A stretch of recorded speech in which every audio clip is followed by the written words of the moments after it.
Hey guys, so I want to start a series on timing. Obviously, it's one of the most talked about things in hitting, and it's super important. So, timing and vision go together, they go hand in hand. So, the first thing that starts everything off is where you start compared to the individual pitcher that you are facing. So when I ask guys, hey, when do you start your gathering process? Very rarely can they tell me.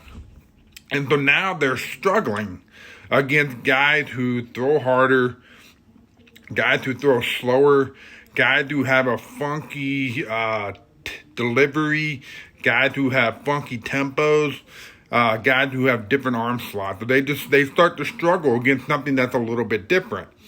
And they're starting their gathering process the same, regardless of the type of pitcher that they're facing. So now they're getting beat on pitches that they shouldn't get beat on, or they find themselves lunging at pitches that they shouldn't be lunging at. And both, regardless of whether you're getting beat or you're getting lunging or you're reaching or whatever it is you're doing, you are speeding the game up. The game is fast enough. We need to do everything we can to slow the game down. We do this by reading the pitcher, understanding the pitcher, seeing the baseball really, really well, and then giving yourself time to go through the gather, go, launch phase process of your swing. So the gathering process is something that you do, something that the pitcher does that triggers you to get into your back foot, your back leg, or your back hip, whatever, thought or feel that you need to have. And, when you start, it's different from pitcher to pitcher.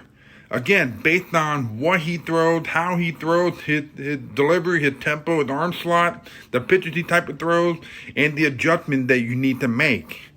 So, where we start, we tend to tell guys when the pitcher breaks their hand, that's when you need to start your gathering process. Now, it's up to you to understand, again, the pitcher, his delivery, his tempo, his arm slot, his pitches. You gotta read the pitcher and adjust based off of that. You gotta read his pitches, the velocity of it, the movement of it to a location. And again, you're adjusting as to when you're gonna start your gathering process, specifically for him, so that you have a good chance to be on time. I cannot stress enough how important this process is.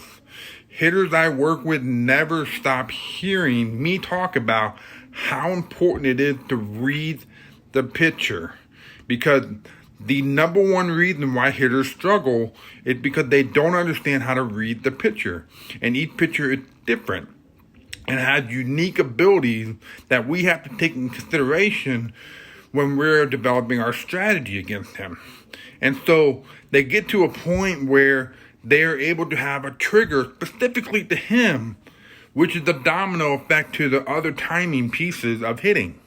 That all goes back to you understanding the pitcher. So remember, our trigger starts when the pitcher breaks his hand, but it will be adjusted based off what you're reading from him when you studied him in real time. And you will see how this whole process comes together.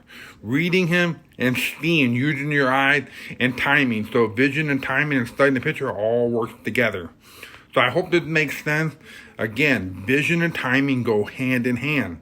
It's important to understand the different parts of timing to allow you to get locked in to your process, your task, to getting on time for the baseball.